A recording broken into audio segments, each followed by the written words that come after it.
প্রিয় দর্শক, আমরা একটু সিপিন যেটা এখন ইনভ্যালিড হয়ে গেছে অলমোস্ট, এটার দুটো সেকশন দেখব।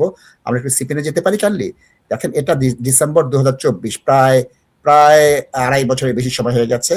এইখানে তারা দুটো জিনিস বলেছে: low level supporters and members of Awami League auxiliary student and youth organisation including a person who has simply a participant in a protest are unlikely to be outgoing interest of the authority। এবং তারা নন straight যে আছে তাদের কাছেও তারা this is Nasheed bhai, this is no longer a valid document। আমি একমত, এটা বলেছি। আমি দ্বিতীয়টা আসি। রিস্কের আন্ডারে যেটা আছে, লো লেভেল যারা আছে তাদের প্রমাণ করতে হবে তাদের সিরিয়াস হার্ম কেন হবে। তাহলে এটা বারবার জাজকে বলে এবং জাজ এটা মেনে নেয় যে এটা হাই লেভেলরা খুনের সাথে জড়িত ছিল, এটার সাথে জড়িত ছিল। আওয়ামী লীগের কয়েকজন মন্ত্রী এমপির অ্যাসাইলাম নেয়নি, রিফিউজ করে দিয়েছে, তোমরা মানবতা বিরোধী অপরাধের সাথে জড়িত ছিল।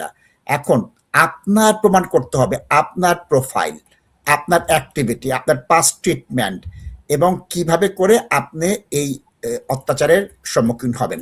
প্রিয় দর্শক, যখন ছাত্রলীগ আওয়ামী লীগের যে সরকার, সেই সরকারের সময় বিশ্বজিৎ যে হত্যাকাণ্ড বা আবরার হত্যাকাণ্ডের পরেও কিন্তু বিএনপি জামাতের ক্ষেত্রে বলছে না এখন অত্যাচার হয় না।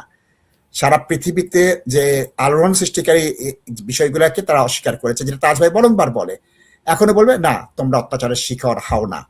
আমি তাজ ভাই কি বলবো, এই উদাহরণগুলো দেখো, ছোট ছোট পত্রিকার রিপোর্ট দিব, হিউম্যান রাইটস এর রিপোর্ট দিব, তারা এই সিপিটা দেখে জাজরা বলবে না তোমরা প্রমাণ করতে পারোনি। এবং যখন এইটার বিরুদ্ধে আমরা উপরের আদালতে যাই, বলবে জাস্ট তোমার দ্বিমত করছো, ওর জাজের এটাকে অবিশ্বাস করার কারণ আছে। সুতরাং যারা আওয়ামী লীগের ছাত্রলীগের পক্ষে করছেন, আমি তাজ ভাইয়ের সাথে শতভাগ একমত। সাবধান হতে হবে, ডকুমেন্ট দিতে হবে, মিথ্যা ডকুমেন্ট দেওয়া যাবে না, ট্রান্সলেশনটার দিকে লক্ষ্য রাখতে হবে। জি তাজ ভাই প্লিজ।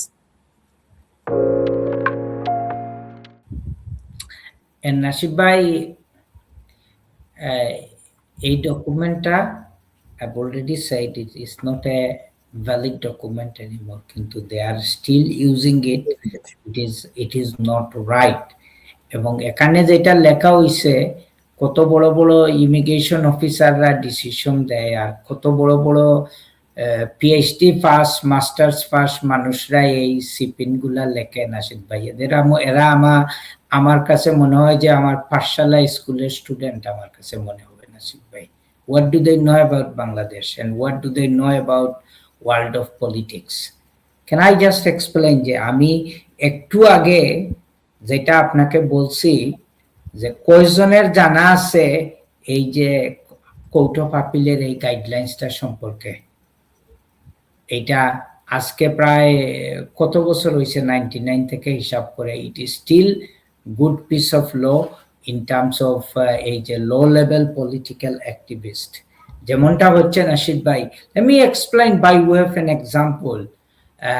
আপনারা যারা সিনেমা দেখতে পছন্দ করেন, ইংলিশ, বাংলা, হিন্দি, এখানে কি মেজর, কর্নেল, সোলজাররা কি ওই লেভেলের কেউ কি মারা যায়? ওরা কি ফ্রন্ট লাইনে থাকে? শুধুই তো সোলজাররা মারা যায়। They fight on the battle field, এবং this is what is actually happening in the country, and this called the low level political activist। এদের কোনো প্রোটেকশন নাই, কোনো সাপোর্ট নাই। সময় বুঝলে লিডাররা পালাই থাকবে, আনাইলে they have the mechanism to protect themselves।